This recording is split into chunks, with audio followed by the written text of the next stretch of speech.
Good morning students, मैं Manoj Agarwal for the NEET classes. हम लोग रिप्रोडक्शन टॉपिक पढ़ रहे थे, ठीक है। रिप्रोडक्शन में हमने यहाँ पर ए सेक्सुअल पढ़ लिया था, वेजिटेटिव पढ़ लिया था, सेक्सुअल भी पढ़ लिया था। सेक्सुअल में हमने मेल रिप्रोडक्टिव ऑर्गन्स पढ़ लिए थे। आज हम आते हैं रिप्रोडक्शन में, किसमें? Female reproductive system. Female reproductive system के अंतर्गत जो मेन रिप्रोडक्टिव ऑर्गन है वो कौन सा है? ओवरी। फीमेल रिप्रोडक्टिव ऑर्गन्स और फीमेल रिप्रोडक्टिव ऑर्गन्स सब मिलके क्या बनाएंगे? फीमेल रिप्रोडक्टिव सिस्टम बनाएंगे। Female reproductive system. अब जो ऑर्गन्स हैं उसमें सबसे मेन है आपका ओवरी। ओवरी के बाद और कौन है? Oviducts. A pair of ovaries लिख सकते हैं, सी से लिखा ओवरी। ओविडक्ट्स है, ओविडक्ट्स के बाद क्या आएगा? फैलोपियन को तो ओविडक्ट कहते हैं हिंदी में। फैलोपियन लड़के को तो ओविडक्ट कहते हैं, अंडवाहिनी। और उसके बाद कहाँ जाके खुलती है ओविडक्ट? यूट्रस में खुलती है। यूट्रस के बाद इसी का लोअर पार्ट वेजाइना, फिर वल्वा पे एक्सटर्नल जो है जितने भी अलग एक्सेसरी रिप्रोडक्टिव ऑर्गन से वो आते हैं, ठीक है। इसी में जो एक्सेसरी ग्लैंड्स आती है that is called the Bartholin glands. और मेल में कौन कौन सी ग्लैंड्स थी? एक तो काउपर ग्लैंड थी, इसे बल्बोयूरेथ्रल कहते हैं। दूसरा कौन सी थी? यहाँ पर प्रोस्टेट ग्लैंड थी, सेमिनल वेसिकल थी। इसमें सबसे जो इम्पोर्टेंट पार्ट है वो क्या है? ओवरी है। ओवरी के अंदर ही oogenesis क्रिया द्वारा क्या बनता है? ओवम या फीमेल गैमेट बनता है। तो oogenesis और स्पर्मेटोजेनेसिस दोनों को कलेक्टिवली क्या कहते हैं? गैमेटोजेनेसिस। तो पहले हम आपको ओवरी का स्ट्रक्चर बताएंगे, फिर ओविडक्ट का, फिर यूट्रस का, फिर वेजाइना, वल्वा। इसके बाद किसमें आएंगे? गैमेटोजेनेसिस में। और गैमेटोजेनेसिस के बाद किसमें आएंगे? Fertilization part. तो सबसे पहले फीमेल रिप्रोडक्टिव ऑर्गन में इज द ओवरी। कहाँ पाई जाती है? हिंदी में अंडाशय कहते हैं। एब्डोमिनल कैविटी में स्थित होती है, ठीक है। ओवल स्ट्रक्चर होता है, कहीं कहीं लिखा रहता है इलिप्टिकल स्ट्रक्चर होता है। और कैसा होता है? ये सॉलिड स्ट्रक्चर है। और कॉर्टेक्स और मेडुला में डिफरेंशिएट होते हैं। तो सबसे पहले यहाँ पर ए पेयर ऑफ ओवरीज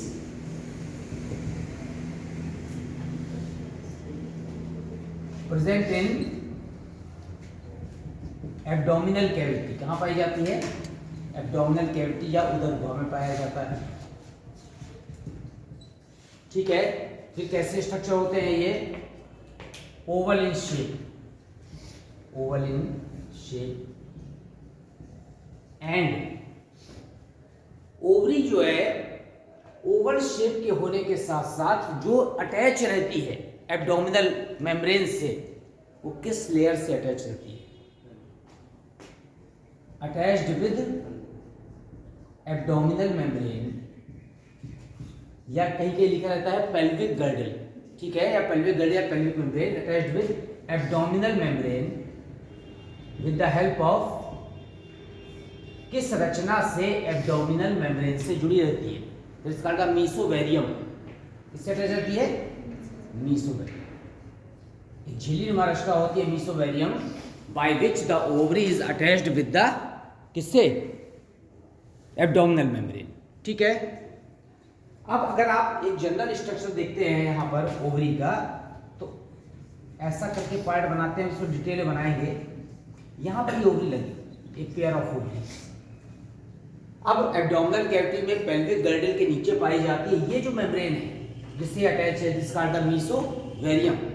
और ये ओवरी डिस्टर्ब ना हो अपनी पोजीशन से, इसलिए यहां से भी जुड़ी रहती है एक रचना से। इस रचना का नाम है?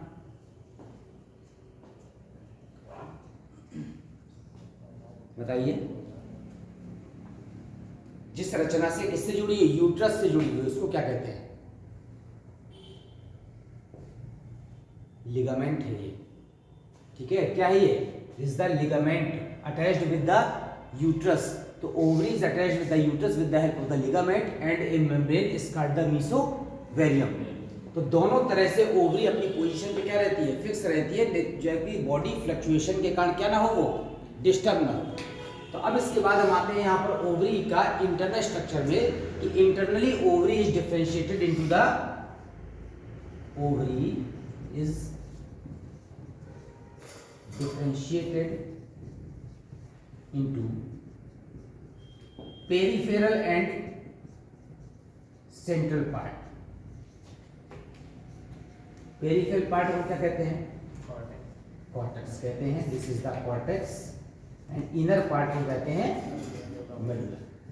तो ओवरी कॉर्टेक्स और मेडुला भाग में क्या होती है? विभेद होती है, डिफरेंशिएट होती है। अब ओवरी का जो इंटरनल स्ट्रक्चर है उसमें ओवरी के अंदर oogenesis प्रोसेस द्वारा किस तरह से ओवम का फॉर्मेशन हो रहा है ये इंपॉर्टेंट है। ठीक है, तो ओवरी का अगर हम इंटरनल स्ट्रक्चर देखते हैं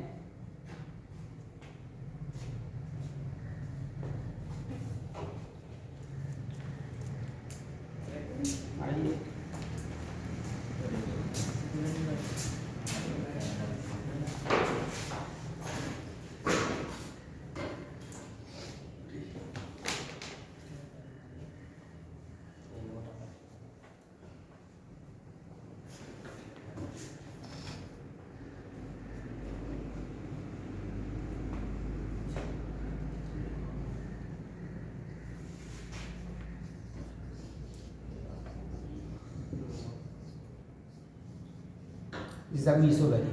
अभी जब हम इसका डिटेल स्ट्रक्चर बनाएंगे यूट्रस का तो फिर से अटैच करेंगे मेम्ब्रेन से। ठीक है, अभी हम यहाँ पर ओवरी का इनर स्ट्रक्चर बना रहे हैं। किस तरह से ओवरी के अंदर सबसे पहली जो सेल होती है या ओवरी चारों तरफ से जिस लेयर से घिरी होती है उसको क्या कहते हैं?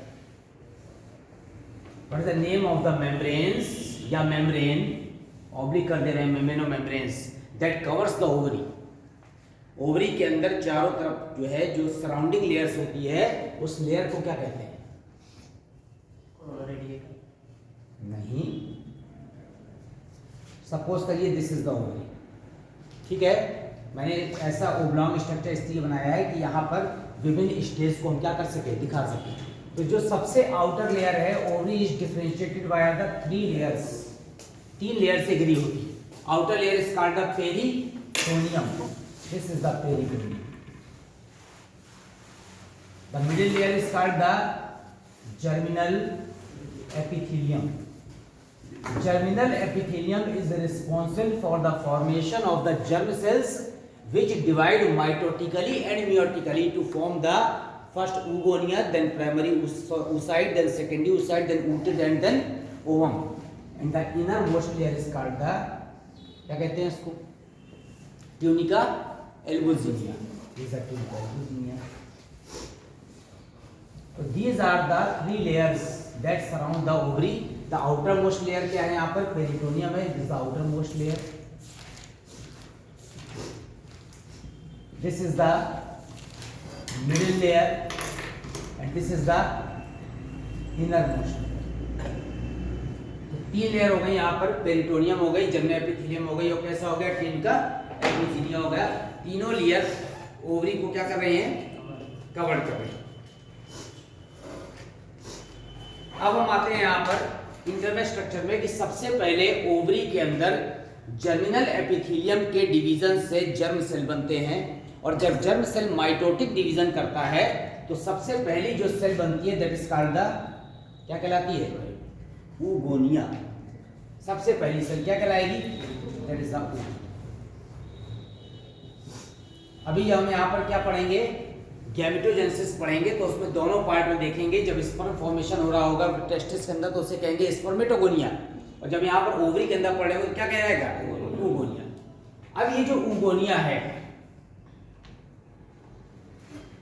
क्या करेगा? ये oogonia is converted into the, सबसे पहले एम्ब्रियोनिक स्टेज में भ्रूणीय विकास के दौरान जो गर्ल्स होती हैं या फीमेल चाइल्ड है उसके अंदर एम्ब्रियोनिक डेवलपमेंट में ही oogonia का निर्माण, oogonia बनने लगती है।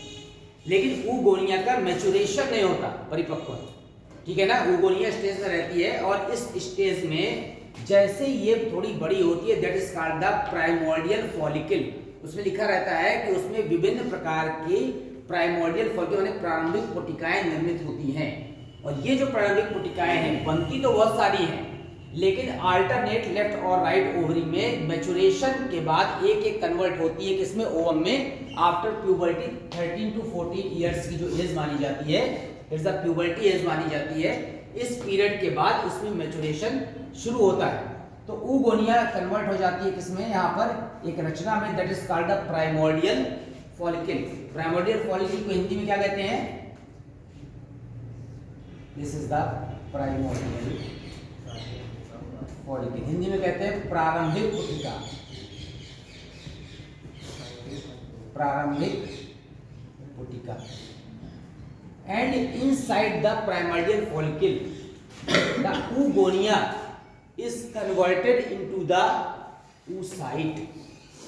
जैसे oogonia डिवाइड करती है तो पहले लगातार डिवीजन से oogonia ही बनते रहते हैं, उसके बाद गैमेटोजेनेसिस में आप पढ़ेंगे कि oogonia अपने शेप में, आकार में वृद्धि करती है, साइज में बढ़ती है, क्योंकि 3 स्टेज होते हैं। एक होता है डिवीजन फेज, किसमें, गैमेटोजेनेसिस में। दूसरा क्या होता है, ग्रोथ फेज। तो जैसे ही ग्रोथ होती है तो oogonia कन्वर्ट होता है oocyte में, और स्पर्मेटोगोनिया कन्वर्ट होता है किसमें, स्पर्मेटोसाइट। तो चूंकि पहली बार हुआ है इसलिए इसका नाम पड़ गया प्राइमरी oocyte। तो ये इसके अंदर क्या है, प्राइमरी oocyte, प्रारंभिक अंडक कोशिका। अब इसके चारों ओर यहां पर primary oocyte is covered by the special type of cells called the, क्या कहेंगे, ग्रेनुलोसा। नहीं, अभी नहीं कहेंगे ग्रेनुलोसा, पहले कहेंगे यहां पर स्क्वैमस एपिथेलियम। इसका जो शेप है वह स्क्वैमस प्रोलिफरेटिव सेल्स। स्क्वैमस क्या है, इसका शेप है आकृति, स्क्वैमस माने चपटा, जैसे टाइल्स चपटे होते हैं उस तरह की चपटी कोशिकाएं इसको चारों तरफ से घेरे रहती है, इसे कहते हैं स्क्वैमस प्रोलिफरेटिव सेल्स, या कहीं न कहीं कहता है made up of squamous epithelium. तो स्क्वैमस एपिथेलियम से चारों तरफ से क्या रहती है, ये घिरी रहती है। अब प्राइमोर्डियल फॉलिकल के अंदर प्राइमरी oocyte है, प्राइमरी oocyte के चारों तरफ स्क्वैमस प्रोलिफरेटिव सेल्स लगे हुए हैं। ये सेल्स लगातार डिवीजन करके मल्टी लेयर्ड क्या बनाते हैं, आवरण बनाते हैं। अब इसके बाद इसकी और ग्रोथ होगी, जब और ग्रोथ होगी तो अभी भी अंदर प्राइमरी oocyte ही है, ठीक है, इसको हटा दो। अभी भी ये क्या है, प्राइमरी oocyte। प्राइमरी oocyte के बाद ये जो प्राइमोर्डियल फॉलिकल रचना है, जैसे ही देखें इसका शेप थोड़ा सा और बड़ा होगा, जैसे साइज बड़ा होगा, it is called the primary follicle. प्रारंभिक पुटिका अब कैसे बदल गई, प्राथमिक पुटिका, ठीक है। अभी कोई चेंज नहीं हो रहा, कहीं कोई डिवीजन नहीं हो रहा, केवल क्या कर रहा है, साइज इनलार्ज कर रहा है। तो जैसे ये स्क्वैमस प्रोलिफरेटिव सेल्स थी तो ये यहां पर क्या बनाएगी, मल्टी लेयर्ड स्ट्रक्चर बनाएगी, ऐसा।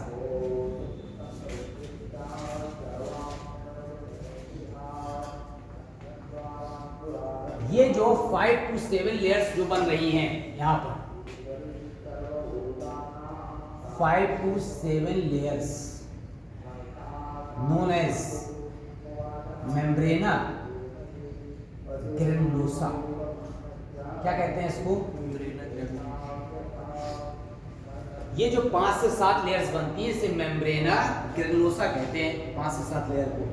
अब क्या होगा, ये प्राइमरी फॉलिकल फिर बनाए यहाँ पर, ये अंदर अभी भी क्या है, प्राइमरी oocyte है, अभी कोई चेंज नहीं हुआ है यहाँ पर। अब ये प्राइमरी फॉलिकल थी पूरी।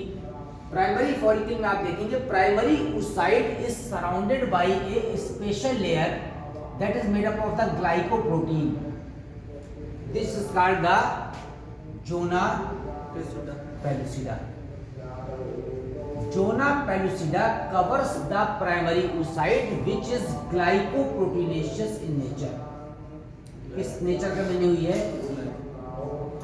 ग्लाइकोप्रोटीन की बनी हुई है। And the innermost layer of the membrana granulosa is called corona radiata.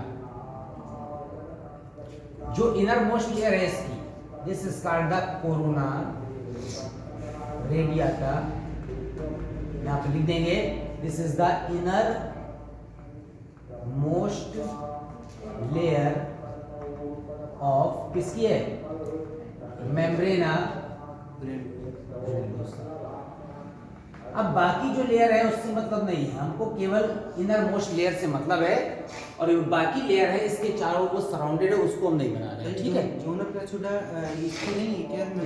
नहीं, ये मेमेना ग्रेनुलोसा की innermost layer corona radiata है, और ये प्राइमरी oocyte के ठीक चारों ओर जोना पेरिफेरल नामक ग्लाइकोप्रोटीन की एक परत या एक आवरण घेर लेती है, that is not made up of the squamous epithelium which is called the zona peripheral. Zona माने जोन, क्षेत्र, ठीक है ना, इस क्षेत्र को घेरे हुए जो परत है जोना पेरिफेरल। तो सबसे अंदर प्राइमरी oocyte, उसके बाहर जोना पेरिफेरल, उसके बाहर corona radiata, and now it is called the primary follicle. अभी भी ये क्या है? प्राइमरी फॉलिकल है, ठीक है। अब क्या होगा, ये जो इसकी आउटर मोस्ट जो कवरिंग थी, ये आउटर मोस्ट कवरिंग डिफरेंशिएट करेगी थीका एक्सटर्ना और थीका इंटरना। यहां पर फिर से दो लेयर बन जाएंगी, इस पार्ट को बना है, this is called the theca externa and this is called the, क्या कहेंगे इसको, theca. These two layers are the differentiation of the outermost layer, theca externa और थीका इंटरना। अब ये थीका एक्सटर्ना और थीका इंटरना हमने यहाँ पर दोनों बना दिया। अभी भी अंदर प्राइमरी oocyte के चारों जोना पेलिसिडा बना हुआ है, जोना पेलिसिडा के बाद क्या बना हुआ है? Corona radiata. ये हो गया यहाँ पर कोरोना रेडिएटा, और ये क्या हो गया? Zona pellucida.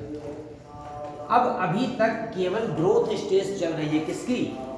Primary follicle. जैसे ग्रोथ स्टेज यहां पर पूरी हो रही है तो इस वाले पार्ट में, ये वाला जो जोना पेलिसिडा के अंदर क्या प्रेजेंट है? प्राइमरी oocyte प्रेजेंट है। अब इसमें फॉलिकल स्टिमुलेटिंग हार्मोन की प्रेजेंस में, एफएसएच हार्मोन के या गोनेडोट्रोपिन के प्रभाव से मियोटिक डिवीजन कौन सा शुरू होगा? मियोटिक है कौन सा? फर्स्ट की सेकेंड? फर्स्ट। तो meiotic first is also called the actual meiotic division. तो जैसे ही मियोटिक डिवीजन होगा तो अभी तक ये प्राइमरी oocyte थी, और प्राइमरी oocyte किससे बदलेगी? सेकेंडरी में। लेकिन सेकेंडरी में बदलने से पहले थीका इंटरना इट सीक्रेट्स, क्या कहें, liquid, and makes a cavity. ये एक लिक्विड सीक्रेट करेगी थीका इंटरना, उसी कारण से एक कैविटी बन जाएगी, उस कैविटी का नाम है एंट्रम। क्या कहते हैं इसको? एंट्रम, ठीक है। अब यहां पर एक कैविटी सीक्रेट होगी, और ये जो पार्ट है प्राइमरी फॉलिकल के अंदर प्राइमरी oocyte का, वो कहां जाएगा? कॉर्नर पर आ जाएगा। तो ये वाला जो पार्ट है, जैसी कैविटी बनेगी तो ये वाला पार्ट यहां पर अंदर आ जाएगा एक साइड पर।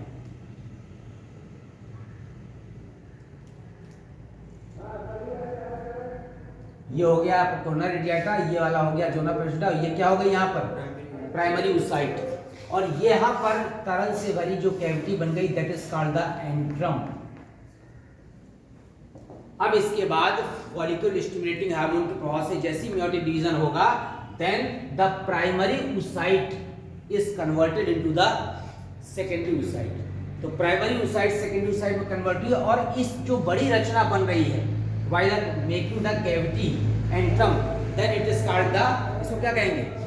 ग्राफियन फॉलिकल कहेंगे। ये जो रचना है it is called the Graafian follicle, और जैसे ही इसका साइज और बढ़ता है यहाँ पर, तो ये वाला जो प्राइमरी oocyte है ये किससे बदल जाएगा?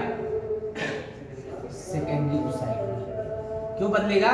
Via the meiotic division first with the help of the gonadotropin या follicle stimulating हार्मोन।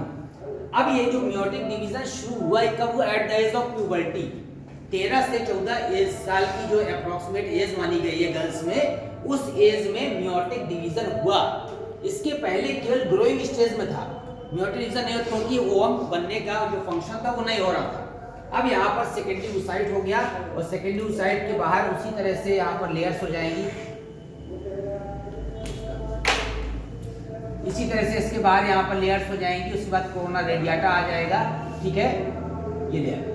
अब ये जो बड़ी सी कैविटी है ग्राफियन फॉलिकल, ग्राफियन फॉलिकल में जैसे सेकेंडरी oocyte बन जाएगा उस समय ग्राफियन 14 डे पर, मतलब जो मेंस्ट्रुअल साइकिल होती है उसके at the day of the 14 क्या होता है, ओवुलेशन होता है। ओवुलेशन का मतलब है ओवम रिलीज हो रहा है, लेकिन वास्तव में यहाँ पर ओवम रिलीज नहीं होता, यहाँ क्या रिलीज हो रहा है, सेकेंडरी oocyte। इसके फटने से ये जो सेकेंडरी oocyte है कहाँ गई, बाहर। जी ग्राफियन फॉलिकल फटी है। हाँ, अब सेकेंडरी oocyte बाहर आई है, ठीक है ना। तो मियोटिक डिवीजन फर्स्ट कंप्लीट हुआ और सेकेंडरी oocyte कहाँ गई, बाहर आई। अब अगर ये ओवम रिलीज हुआ होता है यहाँ से, तो ओवम की जो वायबिलिटी होती है वो 24 घंटे होती है।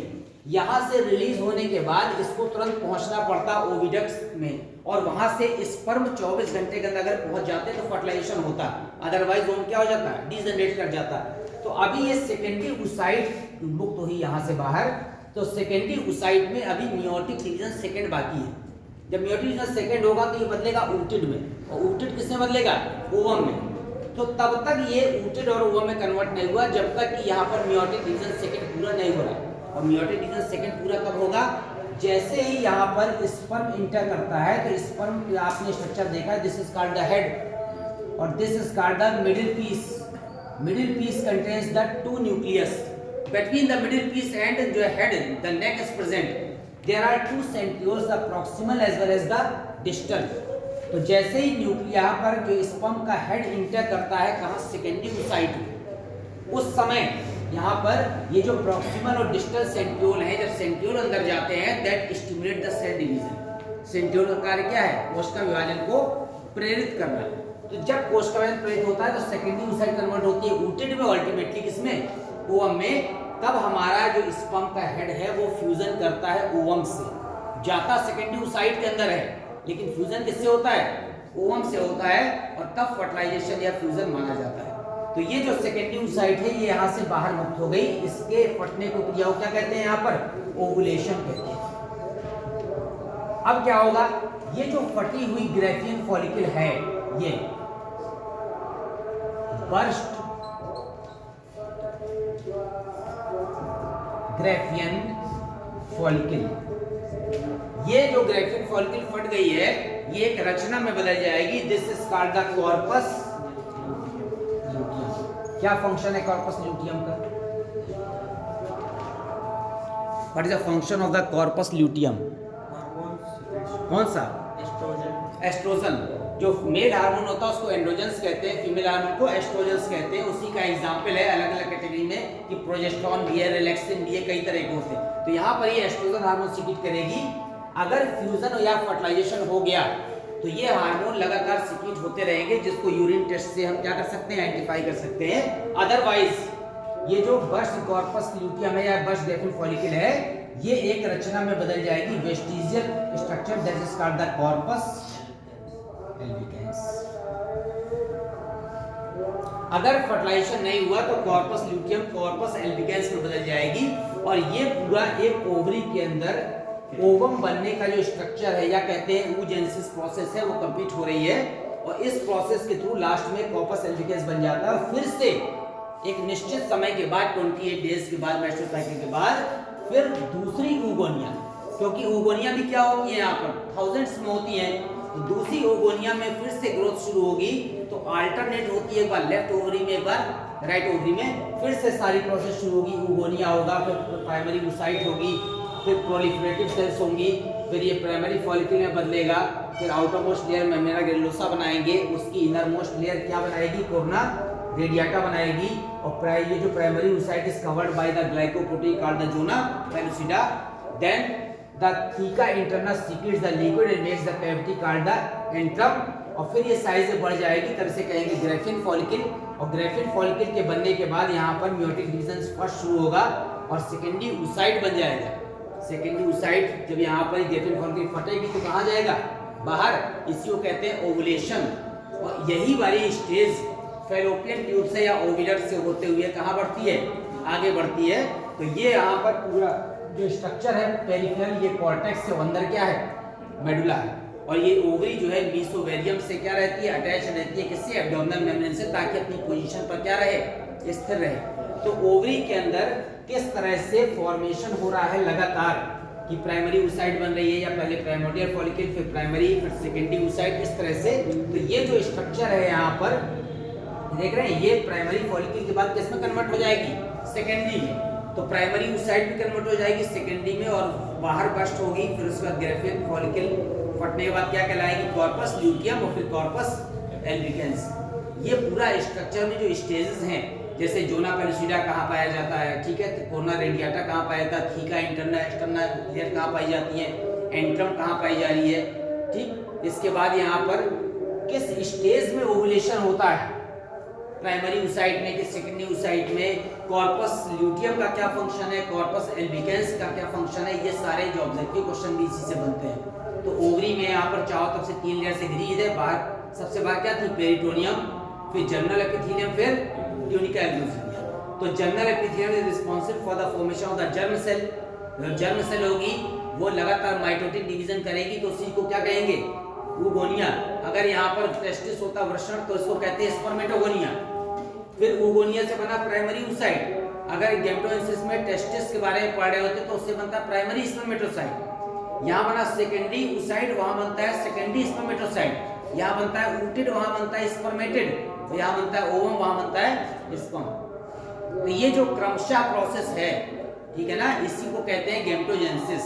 और जब वृषण के अंदर होता है तो उसको स्पर्मेटोजेनेसिस कहते हैं, और ओवम के अंदर या ओवरी के अंदर होता है तो oogenesis कहते हैं। तो ये पूरा ओवरी के अंदर किस तरह से ओवम फॉर्मेशन हो रहा है वो हमने यहाँ पे स्ट्रक्चर देख लिया, ठीक है। अब ओवरी के बाद जो हमारा ओवम या सेकेंडरी oocyte रिलीज हो रहा है, वो रिलीज होने के बाद किसमें पहुंचेगा, ओविडक्ट में पहुंचेगा। तो ओवरी के बाद किसका स्ट्रक्चर पढ़े, ओविडक्ट का। इसको इरेज कर दें, क्या करें, हाँ, ooted नहीं बनाया। ये सेकेंडरी oocyte के बाद जब अंदर से स्पर्म फ्यूजन करेगा, स्पर्म अंदर जाएगा, तभी एक मेयोटिक डिवीजन सेकंड कंप्लीट होगा। अभी यहाँ पर मेयोटिक डिवीजन सेकंड कंप्लीट नहीं हुआ, केवल शुरुआत हुई है। मेयोटिक डिवीजन सेकंड शुरू हो जाता है, लेकिन किस स्टेज में रुक जाता है बताइए। यहाँ पर सेकेंडरी oocyte में मेयोटिक डिवीजन सेकंड स्टार्ट हो गया बट नॉट कंप्लीटेड, तो किस स्टेज में रुक जाता है, मेटाफेज में। इसमें मेयोटिक डिवीजन सेकंड शुरू हुआ, प्रोफेज पूरा हुआ, और मेटाफेज में ये क्रिया क्या हो गई, रुक गई। अब मेटाफेज के बाद एनाफेज और टेलोफेज तब पूरे होंगे जब यहाँ पर सेंट्रियोल अंदर जाएगा, किसकी सहायता से, स्पर्म के साथ।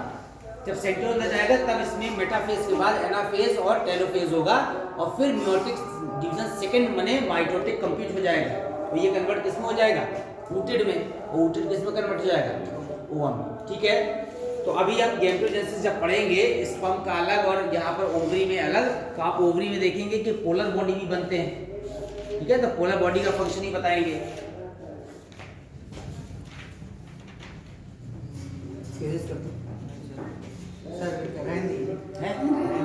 हाँ पढ़ाएंगे भैया, अगर इसको रहने देंगे तो पढ़ाएंगे कहाँ,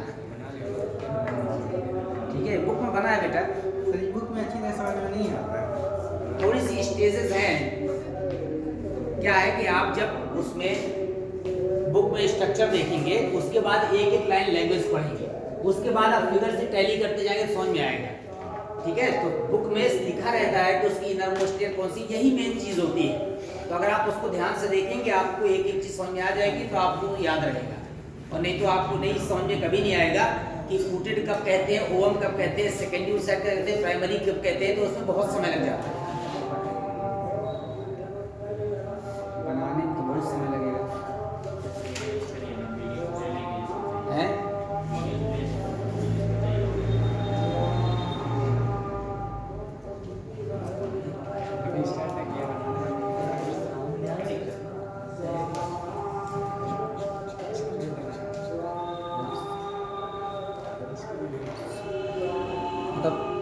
जब आशुतोष जी आएंगे तो वो फिर क्या पढ़ाएंगे, कहेंगे कि लोग, वो कहेंगे जो टॉपिक मुझे मिला था वो पहले ही पढ़ा के चले गए। अरे नहीं, ऐसा नहीं है, वो यार ठीक है, ऐसे पढ़ाते हैं, तो वो जो है ज़्यादा बेटर टीचर है। हाँ सर। सर आपने अब क्या है कि जो है हम लोग यही मानते हैं कि जो डिग्री का इसमें है वो निश्चित ही प्लेट जा सकते हैं। ये है कि कभी कभी किसी किसी की लैंग्वेज बहुत इजी नहीं होती है ना, बाकी नॉलेज में कमी नहीं है। उसे 100 में पढ़ाते हैं, हाँ बहुत बड़े सारे लेवल में पढ़ाते हैं। ये बात सर हम लोग आपके छात्र चिंतित बहुत है कल से, कल आगे है सर बेटा। आपका छात्र कल से चिंतित है, तो इसे बता दिया कि सर चले जाएंगे अगले हफ्ते से। कोशिश तो यही थी कि 10 दिन पहले ही चले जाते, लेकिन डिले हो रहा हो सकता है, न्यू ईयर में जाना होगा। अभी आज आया है, नहीं आने वाले 2 दिन से। हमको भी लग रहा है कि इतनी जल्दी हो जाए उतना ही जल्दी काम जो है, पता नहीं क्यों डिले हो रहा है, हर बार 2-4 दिन आगे बढ़ जा रहा है। हैं?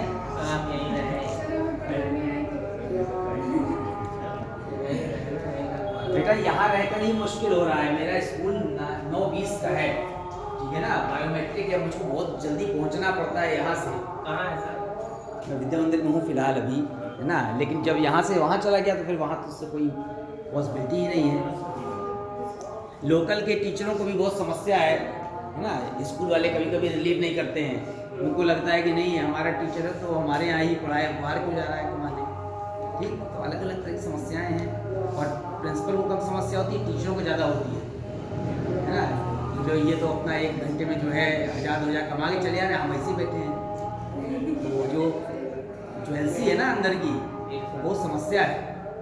ठीक है, तो हमारे यहाँ किसी को पता नहीं हम यहाँ पढ़ा रहे हैं। पिछले साल तो पता था, इस बार नए सेशन में मैंने बताया ही नहीं है।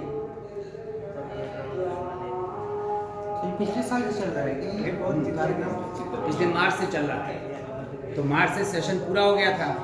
फिर इधर जो है जब फिर से शुरू हुआ जो है 20 सितंबर से या 25 से, तो तब से किसी को पता ही नहीं कि मैं यहाँ पढ़ा रहा हूँ। क्या बेटा? 16 सितंबर। हाँ, जब से भी है, सितंबर से है, बीच में 1 महीने जो है ऑफ हो गया था।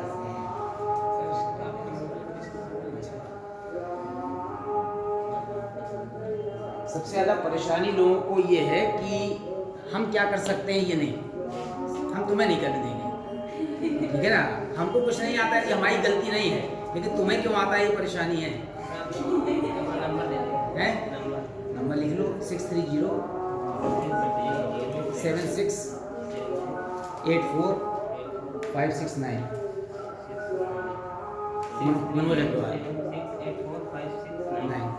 आज रात भर सोए नहीं है। सर चले जाएंगे। अभी आ जाए, ये भी नहीं सोया तो क्यों? सर आप चले जाएंगे तो अच्छा लगेगा। नहीं बेटा, कोई और आएगा। देखो ऐसा है, कोई कभी संस्थान या कोई भी क्लास रुकती नहीं है। एक व्यक्ति जाता है, दूसरा आता है, उससे बेटर आता है। सर कल 2 लड़के आए थे यूपीएससी के, करते हैं हमें तुम्हें बायोलॉजी पढ़ाए मिले जैसे। अच्छी बात है, ठीक है, कोई ना कोई जो आता है बेटर ही आता है।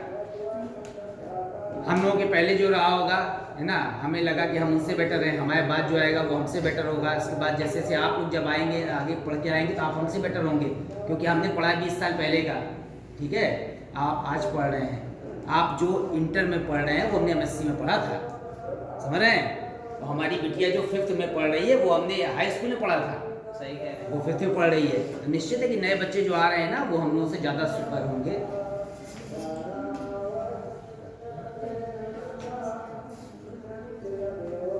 बस ये है कि समय के साथ साथ अपने को अपडेट करते रहिए, मॉडिफाई करते रहिए। तो हम उसी में पढ़े रहेंगे सिस्टम में कि जो 50 साल पहले जो किताब छपी थी, हम सोचे हम उसी को पढ़ करके चले जाएं, तो हम जो है मेडिकल में क्वालिफाई कर लेंगे, नीट में नहीं कर सकते।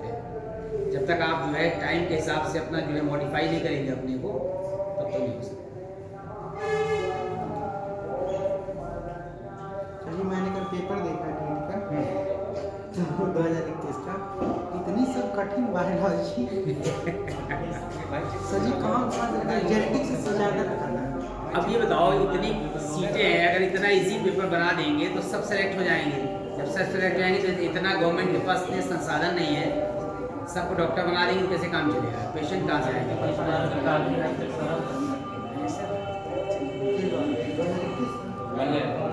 ठीक है, 2022 आने वाला तो नहीं। 22 में देखो। जितनी जल्दी क्वालिफाई कर लेंगे तो कर लेंगे, जितना समय बीतता जाएगा उतना टफ होता जाएगा। आप समझ लीजिए, आपने जहाँ 2-3 साल डिले किया, तो जो नीचे से बच्चे आ रहे हैं ना हाई स्कूल के, वो आपसे ज़्यादा सुपर हैं। ठीक ठीक है, फिर आप पीछे होते चले जाएंगे इससे। इसीलिए कोशिश करिए जितना जल्दी क्वालिफाई हो जाए उतना अच्छा है।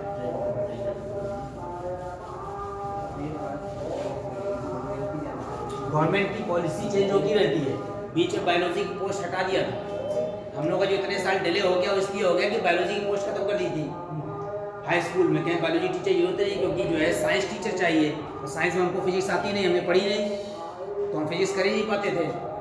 वो तो कहोगे कोर्ट ने बायोलॉजी टीचर को बहाल कर दी पोस्ट, तो फिर से वैकेंसी आने लगी। तो गवर्नमेंट का कौन सब्जेक्ट खत्म कर दे पता नहीं चलेगा आपको, ठीक है। और एक चीज़ ध्यान रखिएगा, अगर बीएससी करिएगा बायोलॉजी ग्रुप से तो जूलॉजी बॉटनी लीजिएगा थर्ड ईयर में। थर्ड ईयर में एक सब्जेक्ट छोड़ना पड़ता है, ठीक है ना। तो क्या होता है कि आपका मान लीजिए केमिस्ट्री में रहता है, इसके बाद बॉटनी में रहता है और जूलॉजी रहता है। अब जिन लोगों ने ये कॉम्बिनेशन ले लिया वो टीचिंग पोस्ट में नहीं जा सकते हाई स्कूल में। एलटी में जो बायोलॉजी की पोस्ट है उसके लिए जूलॉजी बॉटनी कंपलसरी है लास्ट ईयर थर्ड ईयर में। अब उस समय लोगों को पता ही रहता, ऑप्शन रहता है तीन में से कोई भी। तो हमने भी पहले यहाँ पे बॉटनी केमिस्ट्री ले लिया था, फिर 15-20 दिन पढ़ने के बाद हमको लगा कि यार केमिस्ट्री कोई टफ है, तो हमने बाद में चेंज कर लिया। जिन लोगों ने केमिस्ट्री बॉटनी ले लिया या फिर जूलॉजी केमिस्ट्री ले लिया वो अप्लाई नहीं कर पाते एग्जाम में, ठीक है।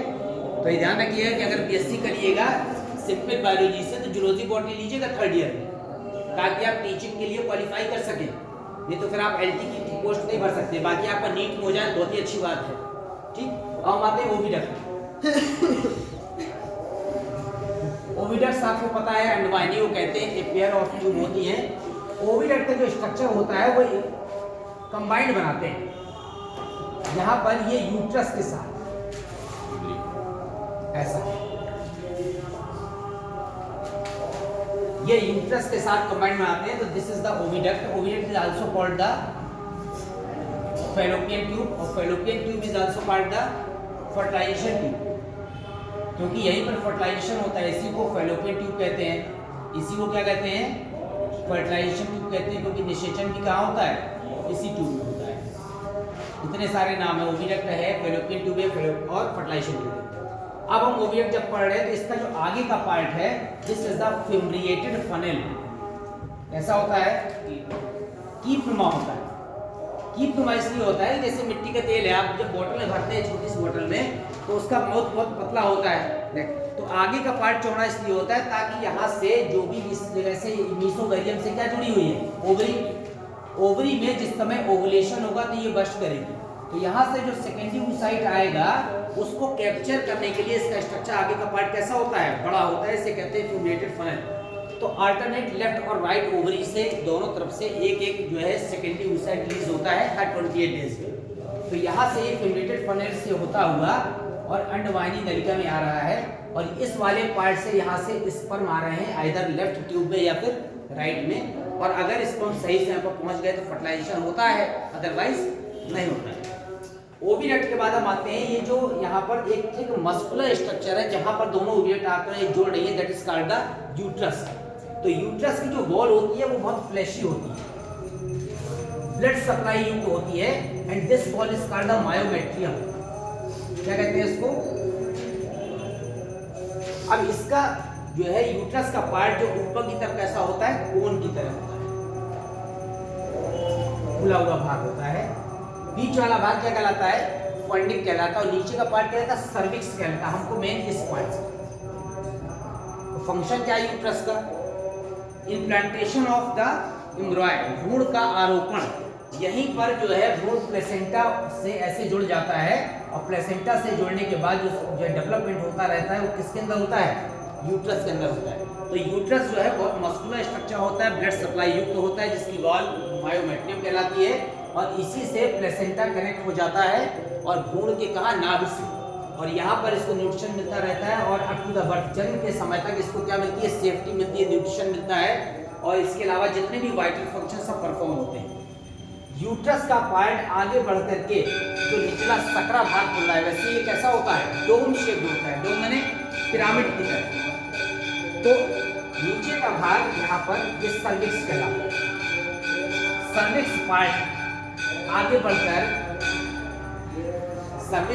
आगे बढ़कर वेजाइना में खुलता है। इसके बाद इसमें वल्वा नामक पोर होता है, और इसके बाद क्या होता है मादा के बाह्य जननांग कहते हैं, एक्सटर्नल जेनिटलिया लगा होता है। तो ये जो पार्ट आगे बढ़ रहा है, ये पार्ट यहाँ पर क्या कहलाएगा, ऐसा स्ट्रक्चर लगा होता है। इसमें वेजाइना पार्ट के अलावा जो वल्वा पार्ट है उसमें आप देखेंगे एक्सटर्नल जेनिटल ऑर्गन्स में कि इस जगह पर ऐसे फ्लैप नुमा स्ट्रक्चर लगे होते हैं। ये जो फ्लैप नुमा स्ट्रक्चर है, इसमें जो बाहर का फ्लैप होता है उसे कहते हैं लेविया मेजोरा।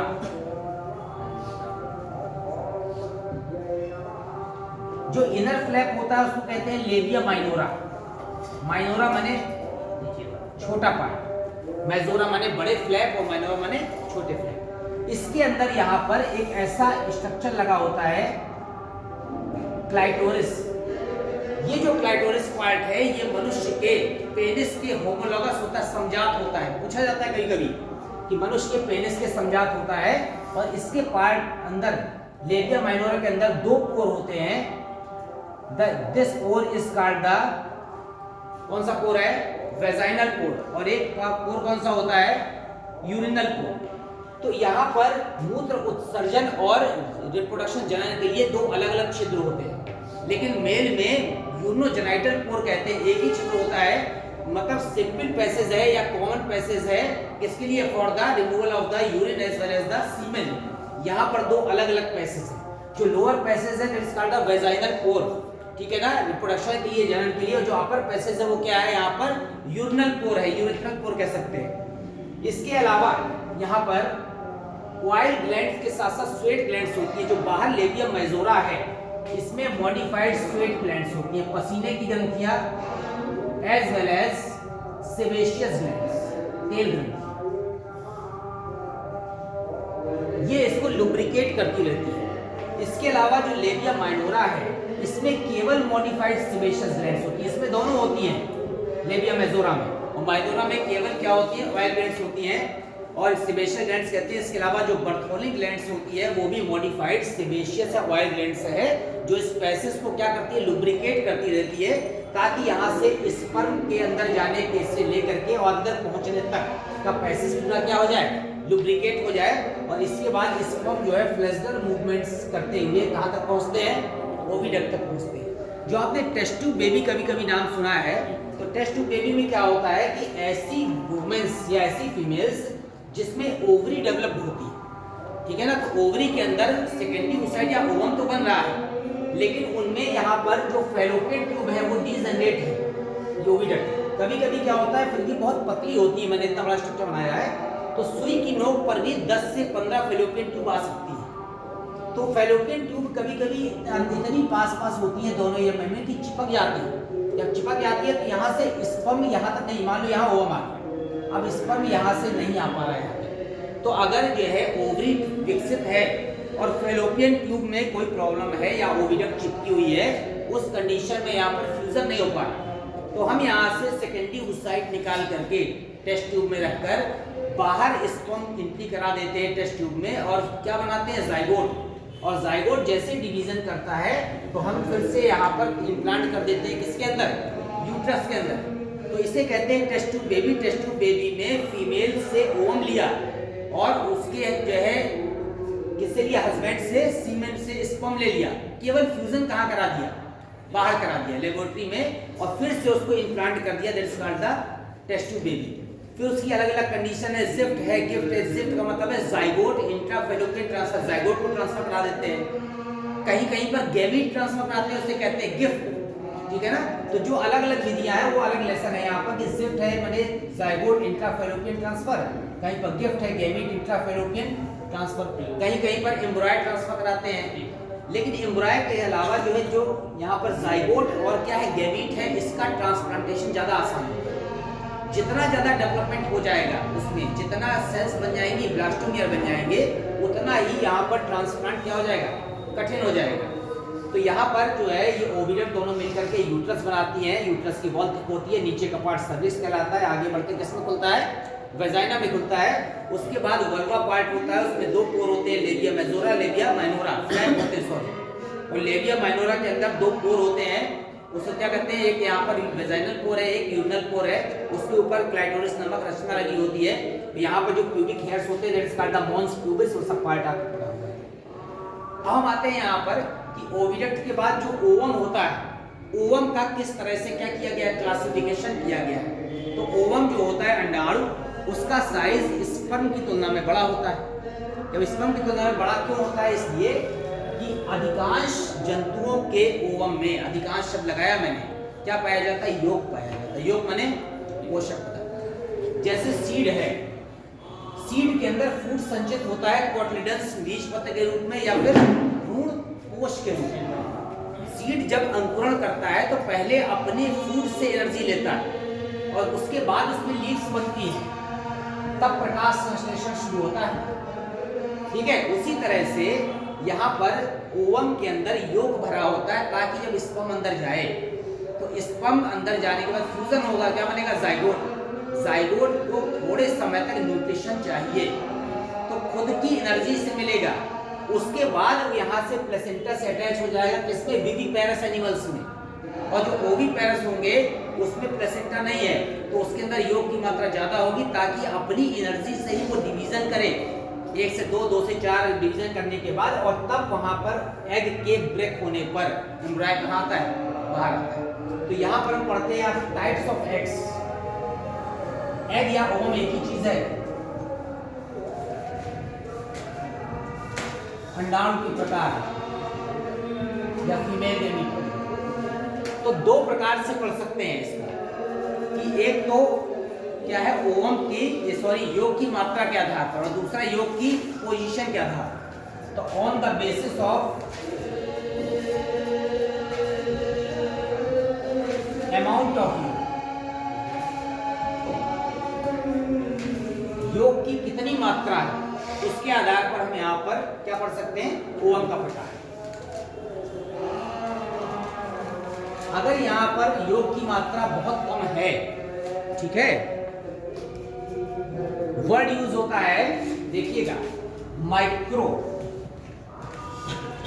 ठीक है, फिर उसके बाद मीसोलेस्थल और फिर मेगालेस्थल, मीसो और मेगा। अब क्या लगा दिया इसमें, लेसिथल, माइक्रोलेसिथल, मीसोलेसिथल और मेगालेसिथल। माइक्रो माने क्या होता है, कम। अगर किसी जगह पर या किसी जंतु के ओवम में, अंडाणु में योग की मात्रा बहुत कम है, ठीक है, तो माइक्रो माने स्मॉल अमाउंट ऑफ योग। मनुष्य के केस में माइक्रोलेस्थल नहीं कहते, क्या कहते हैं, मनुष्य के ओवम में, फीमेल में योग होता ही नहीं, उसे क्या कहते हैं। तो भाई अगर किसी जंतु के अंडे में योग बिल्कुल ना हो, जो यूथीरिया होते हैं, स्तनधारी में 3 कैटेगरी है, प्रोटोथीरिया, मेटाथीरिया और यूथीरिया। प्रोटोथीरिया को कहते हैं अविकसित स्तनधारी। क्यों अविकसित है, क्यों अविकसित है बताइए, क्योंकि उसमें मेमरी ग्लैंड्स तो पाई जाती हैं, दुग्ध ग्रंथियां, पर निपल नहीं पाई जाती, ठीक है। इसके अलावा प्रोटोथीरिया के कुछ जंतु अंडे देते हैं, जैसे कांटेदार चींटीखोर, एकिडना, स्पाइनी एंटीटर, टेकिग्लॉसस। जो मेटाथीरिया होते हैं वो शिशुओं को जन्म तो देते हैं, लेकिन अनडेवलप्ड एनिमल्स होते हैं शिशु, वो अपने पाउच में रखे होते हैं। जैसे कंगारू में देखिए मार्सुपियल पाउच होता है, उस पाउच से बाहर बच्चा क्या नहीं कर सकता, सर्वाइव नहीं कर सकता, 2-4 महीने तक पाउच के अंदर ही रहता है, वो भी अविकसित स्तनधारी है। और बाकी तीसरी कैटेगरी है यूथीरिया। यू माने वास्तविक, जैसे यूकैरियोटिक पढ़ते हैं वैसे यू माने वास्तविक, वास्तविक स्तनधारी जिसके शिशु पूर्ण विकसित होते हैं और जन्म के तुरंत बाद सारे ऑर्गन्स डेवलप होते हैं, केवल फूड की आवश्यकता होती है और केयर की आवश्यकता होती है। तो मनुष्य में जो एग है वो एलेस्थल है। एलेस्थल माने योग अनुपस्थित।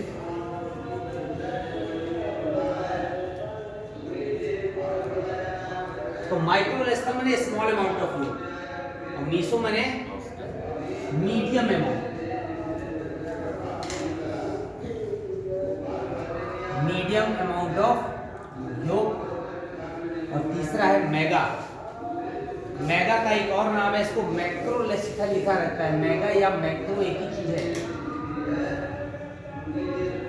यहाँ पर क्या है, लार्ज अमाउंट ऑफ योग, अमाउंट की मात्रा, सॉरी योग की मात्रा क्या है, ज्यादा है। माइक्रोलेस्थल, मीसोलेस्थल, मैगा, इस तरह से बहुत क्वेश्चन आते हैं, ठीक है ना। तो माइक्रोलेस्थल है, मीसोलेस्थल है, मेगालेस्थल है। जिन जंतुओं में योग की मात्रा नहीं होती वो alecithal. Alecithal is the type of the micro. Alecithal में केवल क्या आते हैं, यूथेरियन मैमल्स आते हैं। माइक्रोलेस्थल में योग की मात्रा बहुत कम होती है। ट्यूनिकेट्स आपने नाम सुना है, हार्डमेनिया नाम सुना है। मीसोलेस्थल में जिसमें योग की मात्रा मीडियम होती है, उसमें आपने किसका नाम सुना है, जो एम्फीबियंस हैं उसके जो एग होते हैं वो मीसोलेस्थल। और सबसे ज्यादा योग किस मतलब किसके अंडे खाते हैं, मुर्गा मुर्गी खाते हैं ना। किस ग्रुप में आते हैं वो, किस ग्रुप में आते हैं, रेप्टाइल्स और बर्ड्स के जो एग होते हैं उसमें योग की मात्रा क्या होती है, ज्यादा होती है। किसमें आते हैं, मेगालेस्थल में आते हैं। योग की मात्रा, अंडे क्यों खाते हैं, योग की मात्रा ही तो खाते हैं। योग में दो पार्ट होते हैं, योग में नहीं होते, मतलब एग में दो पार्ट होते हैं। एक व्हाइट पार्ट होता है, एक येलो पार्ट होता है। तो व्हाइट पार्ट में प्रोटीन होती है, तो येलो पार्ट में क्या होता है, फैट होता है। जो येलो पार्ट है that is actually the fat, जो व्हाइट पार्ट है वो एक्चुअली क्या है, प्रोटीन। जब भी कभी प्रोटीन का परीक्षण करते हैं, अंडे से अंडा कोई मंगाता है, कहीं प्रोटीन का परीक्षण करना है तो पीले पार्ट से नहीं करते, इससे करते हैं, व्हाइट पार्ट से करते हैं। उसे बाइयूरेट टेस्ट बोलते हैं। जो पीला पार्ट होता है वो केवल फैट है, और जो व्हाइट पार्ट है क्या है, वो प्रोटीन है, ठीक है। तो जो अंडे के प्रकार हैं या ओवम के प्रकार है वो अमाउंट ऑफ योग के आधार पर इस तरह से। अगर हम यहाँ पर पोजीशन देखें योग, on the basis of position,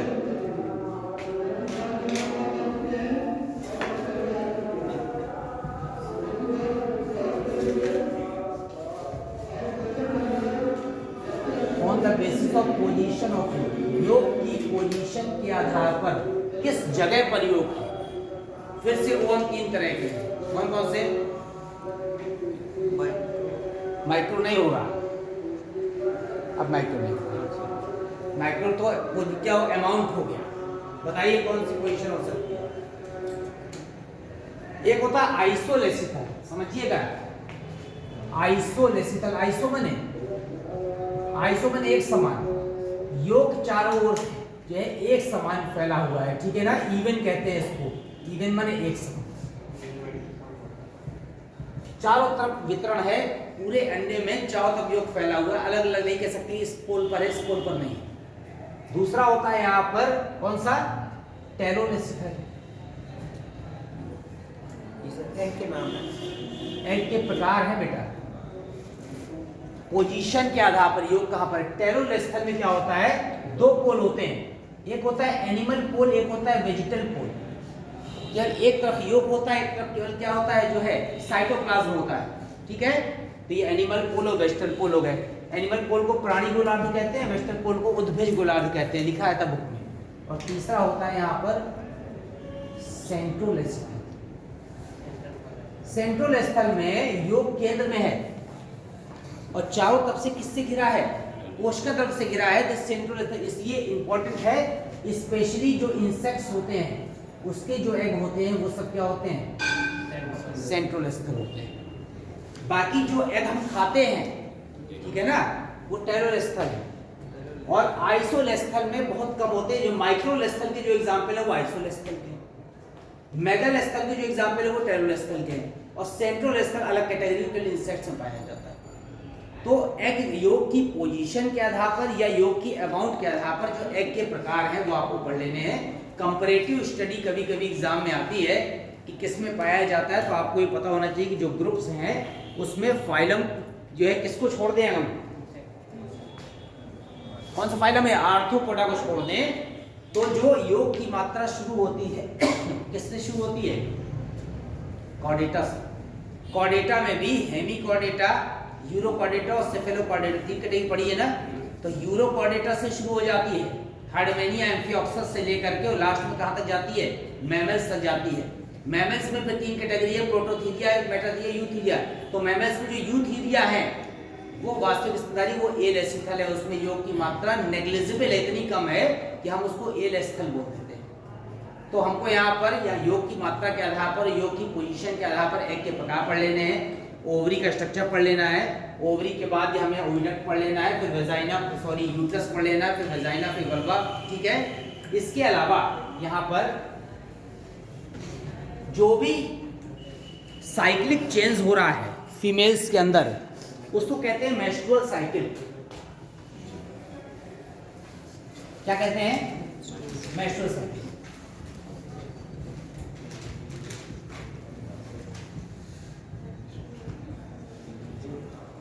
females में ओवरी के अंदर जो अंडाणु जनन हो रहा है, तो ओवरी और यूट्रस के अंदर अंडाणु जनन प्रक्रिया के फलस्वरूप जितनी भी प्रोसेसेस हो रही हैं, that is called the menstrual cycle, मासिक चक्र। मासिक चक्र यहाँ पर लूनर साइकिल भी कहलाता है, क्योंकि ये अप्रोक्सीमेटली 28 डेज का होता है। कितने दिन का? 28 दिन का। 28 दिन की अवधि होने के कारण चंद्रमा का रोटेशन पे 28 दिन का होता है, इसलिए इसको लूनर साइकिल ही बोलते हैं। तो मेंस्ट्रुअल साइकिल में देखा जाए तो 3 फेज होते हैं। कौन कौन से फेज होते हैं? किसी को पता है? 3 अवस्थाओं में बांटा गया है। पहला यहाँ पर मेंस्ट्रुएशन फेज है, दूसरा प्री ओव्यूलेटरी फेज कहते हैं, प्री ओव्यूलेटरी फेज, और तीसरा कौन सा? कौन सा? ल्यूटिया कैसा, या पोस्ट ओव्यूलेटरी कह सकते हैं। ओवुलेशन 14 डे होता है, 14वें दिन, तो 14वें के बाद क्या हो गया यहाँ पर? Post ovulatory phase. अब देखिए यहाँ पर जो मेंस्ट्रुएशन फेज है उसमें जो एस्ट्रोजन है, प्रोजेस्टेरोन है, इस हार्मोन की मात्रा बहुत कम हो जाती है। और ये जो यूट्रस है, यूट्रस का मेन फंक्शन क्या होता है? इम्प्लांटेशन, भ्रूण को आरोपित करना, भ्रूण को क्या देना? न्यूट्रिशन देना। अगर फर्टिलाइजेशन नहीं हो पाया तो कॉर्पस ल्यूटियम किसमें बदल जाता है? Corpus albicans. कॉर्पस एल्बिकेंस में बदलने का मतलब है देयर इज नो फर्टिलाइजेशन। इसका मतलब है यूट्रस को इम्प्लांटेशन का मौका नहीं मिला। जब भ्रूण नहीं बना, निषेचन नहीं हो तो भ्रूण नहीं बनेगा। तो यूट्रस की पुरानी वॉल विखंडित हो जाती है। जब यूट्रस की पुरानी वॉल विखंडित हो जाती है तो वो ब्लड के साथ ये मसल्स के फाइबर्स टूट टूट के मेम्ब्रेन के निकलते हैं। तो जो पहले से 5वें दिन की अवधि मानी जाती है वो मेंस्ट्रुएशन फेज कहलाती है, क्योंकि उसमें यहाँ पर ब्लड के साथ जो यूट्रस की ओल्ड वॉल है, पुरानी वॉल, वो क्या होती है? टूट करके बाहर निकलती है, क्योंकि इसमें हार्मोन का जो सीक्रेशन है वो कम हो जाता है, एस्ट्रोजन का और किसका? प्रोजेस्टेरोन। इसके बाद 6 से लेकर 13 डे की अवधि तक जो हमने चक्र बनाया है, जैसे प्राइमरी oocyte क्या हो रही थी? डेवलप हो रही थी। किसमें बदल रही थी? ग्रेफियन फॉलिकल में। वो सारी अवस्थाएं आती हैं।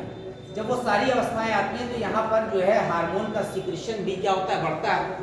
तो ग्रेफियन फॉलिकल के फटने से ठीक पहले तक की अवधि में कौन सी स्टेज आई है? Pre ovulatory phase. अब इसके बाद 14th डे क्या हो जाएगा? ओवुलेशन।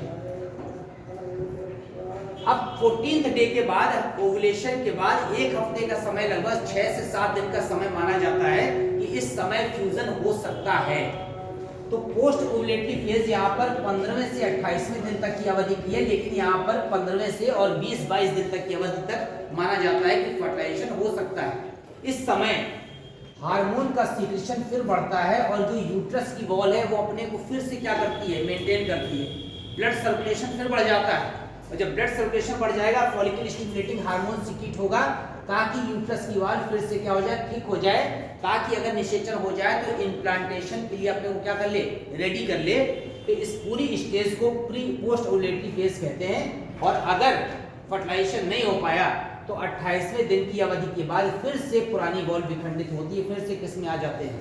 Menstruation phase. तो ये जो साइकिल प्रोसेस है ये अल्टरनेट होती है, एक बार लेफ्ट ओवरी में, एक बार राइट ओवरी में। और जिस समय मेंस्ट्रुएशन साइकिल प्रारंभ होने का समय होता है that is called the puberty, age of puberty. ये अप्रोक्सीमेट 13 से 14 ईयर्स की अवधि से शुरू होता है, बट डिपेंड करता है कि सेक्सुअल हार्मोन किस मात्रा में सीक्रेट हो रहे हैं। और उस जो ब्लाइंड होते हैं लग, कौन से? नेचुरल ब्लाइंड जो लोग होते हैं, जन्मजात जो अंधे लोग होते हैं, उसमें सेक्सुअल मैच्योरिटी जल्दी आती है। किस ग्लैंड की सहायता से? एंडोक्राइन ग्लैंड में आपने एक अंतःस्रावी ग्रंथि पढ़ा होगा, कौन सी? एक अंतःस्रावी ग्रंथि है, वो इसके रिस्पॉन्सिबल है सेक्सुअल बिहेवियर के लिए। बताइए। पिनियल ग्रंथि, कौन सी? पिनियल ग्लैंड मस्तिष्क में पाई जाती है, उसे यहाँ पर ब्रेन सैंड भी कहते हैं, मस्तिष्क बालू, ठीक है, उसके रिस्पॉन्सिबल। तो यहाँ पर प्यूबर्टी का मतलब है मेंस्ट्रुएशन साइकिल का प्रारंभ होना, और इसके बाद एज होती है, उसके समय मेनोपॉज कहते हैं।